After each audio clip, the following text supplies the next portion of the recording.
আমাদের মনে আছে ওই 3, 4, 5 আগস্টে আমাদের আমির সাহেব, সিনিয়র নায়েব আমির সাহেব কিভাবে মার্চ টু গণভবনের ঘোষণা দিয়েছিলেন।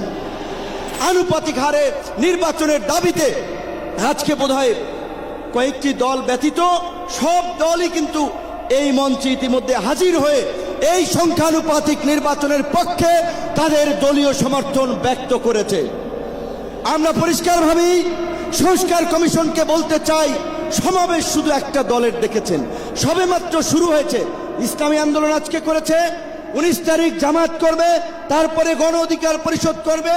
রাষ্ট্র সংস্কার এবং জন আকাঙ্ক্ষার বাস্তবায়নে সমস্ত রাজনৈতিক দলগুলো জনসমাবেশের মাধ্যমে এই সরকারকে তাদের সমর্থন দেখিয়ে দেবে। তাই আমরা বলতে চাই, কোন 2-1টি দলের উপরে ভিত্তি করে 2-1টি দলের কথায় সংস্কারের নকশায় পরিবর্তন আনা যাবে না। 2024 সালের ছাত্র জনতার অভ্যুত্থানের আমার সহযোদ্ধারা, আপনারা কেমন আছেন? আমার সামনে আজ এই ইসলামী আন্দোলন বাংলাদেশের মহাসমাবেশে যে লক্ষ ছাত্র জনতার উপস্থিতি, তারাই ছিল আমাদের জুলাই অভ্যুত্থানের অন্যতম সহযোদ্ধা। কে কি বলল সেটাতে আপনাদের আমাদের কিছু আসে যায় না। আমরা যতক্ষণ জুলাই অভ্যুত্থানের ওই স্পিরিটে নিজেদের বুকে ধারণ করে শহীদের যে আত্মত্যাগ, জুলাইয়ের যোদ্ধাদের যে রক্ত দেয়া, সেগুলোকে আমরা যতক্ষণ ধারণ করে সামনের দিকে এগিয়ে চলবো, ততক্ষণ কারো প্রপাগান্ডা আমাদের কিছু আসে যায় না। ততক্ষণ ওই বিদেশি এজেন্টদের চক্রান্তে আমাদের কিছু আসে যায় না। আমাদের মনে আছে ওই 3, 4, 5 আগস্টে আমাদের আমির সাহেব, সিনিয়র নায়েব আমির সাহেব কিভাবে মার্চ টু গণভবনের ঘোষণা দিয়েছিলেন। আমরা স্পষ্ট করে আপনাদেরকে একটা কথা বলি, এই 24 পরবর্তী বাংলাদেশে আমরা যারা অভ্যুত্থানের সহযোদ্ধা ছিলাম, আমরা যদি ঐক্যবদ্ধ থাকি, আগামীর বাংলাদেশে আর কোন ফ্যাসিস্ট কোন নামে কোন ব্যক্তিকে সামনে রেখে, কোন দলকে সামনে রেখে এই বাংলাদেশে দাঁড়াতে পারবে না। এখন জনগণের সামনে আমাদের দৃষ্টান্ত স্থাপন করতে হবে। আমরা আমাদের কাজের মাধ্যমে প্রত্যেকটি ক্ষেত্রে যেন সেই দৃষ্টান্ত স্থাপন করতে পারি। আজকে যখন আমি আসছিলাম, রাস্তার আশেপাশের প্রত্যেকটি মোড়ে আমার ইসলামী আন্দোলন বাংলাদেশের সহযোদ্ধারা ট্রাফিকিং এর কাজ করছে।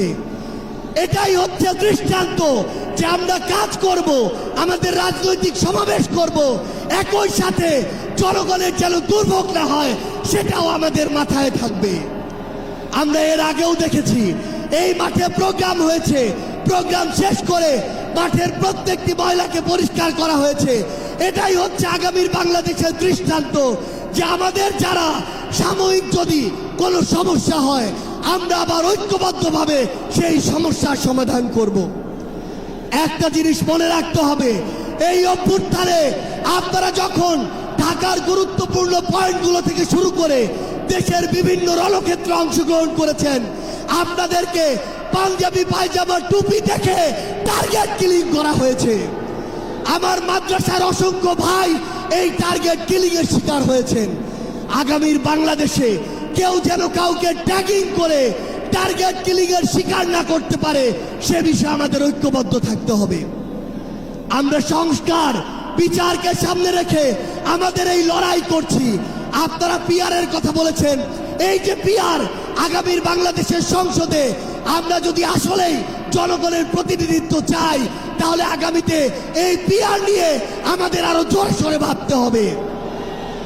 আমরা আপনাদেরকে স্পষ্ট করে আমাদের জাতীয় নাগরিক পার্টি এনসিপির পক্ষ থেকে অঙ্গীকার করি, বাংলাদেশের প্রশ্নে, জনগণের প্রশ্নে আপনারা যদি ঐক্যবদ্ধ থাকেন, আপনাদের সাথে কাঁধে কাঁধ মিলিয়ে 24-এর মতো এনসিপি আবারও আগামীর বাংলাদেশে লড়াই করবে।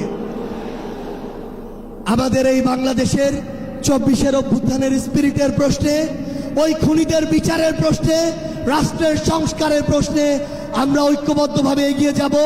আমরা যতদিন ঐক্যবদ্ধ থাকব, ততদিন এই বাংলাদেশে আর কোনো হাসিনা মাথা উঁচু করে দাঁড়াতে পারবে না। ইনশাআল্লাহ আপনাদের সাথে আমাদের আবারও দেখা হবে। রাজপথের লড়াইয়ে অথবা বিজয়ে, ততদিন পর্যন্ত সত্যের সাথে থাকবেন, ন্যায়ের সাথে থাকবেন। যত বড় খুনি, যত বড় সাহসী, যত বড় নেতাই ফ্যাসিস্ট হয়ে ওঠার চেষ্টা করুক না কেন, আমরা ঐক্যবদ্ধভাবে তাদেরকে প্রতিহত করব ইনশাআল্লাহ।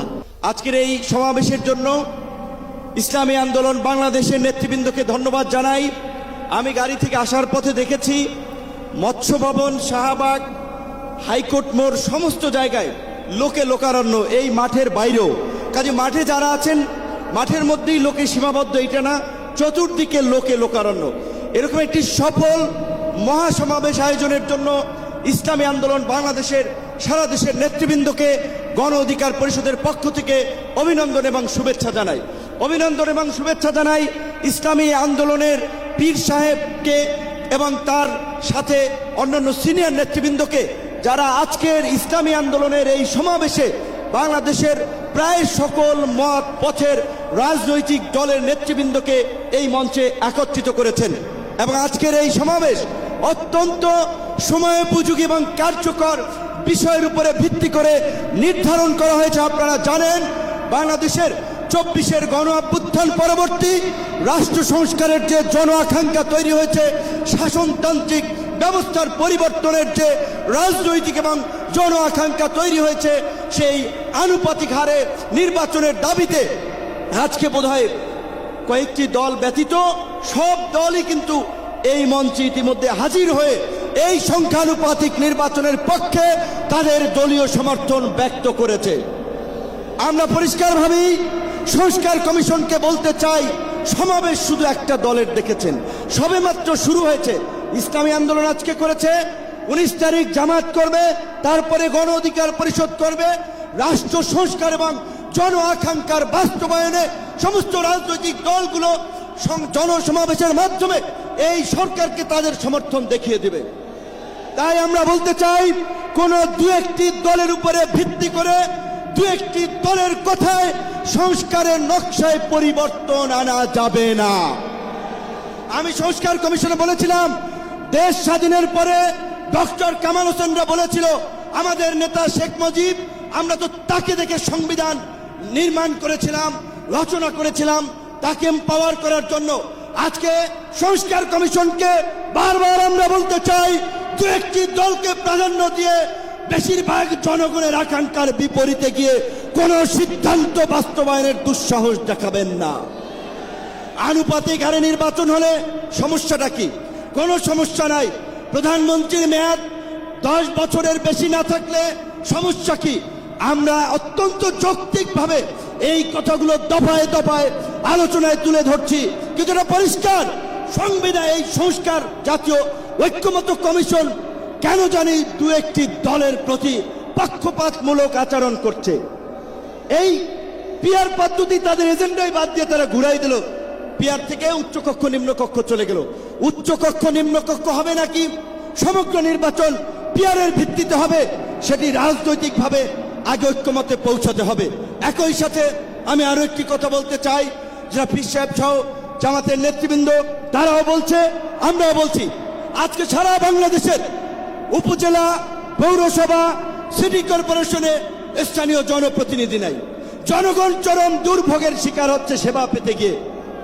সরকারের উন্নয়নমূলক কর্মকাণ্ড ব্যাহত হচ্ছে এবং 50 বছরের যে অভিজ্ঞতা, নির্বাচনের পরে রাজনৈতিক দলগুলো, এমপিরা মিলে, মন্ত্রীরা মিলে কেন্দ্র দখল করে তাদের নেতাদেরকে পুলিশ প্রশাসনকে দিয়ে জেতায়।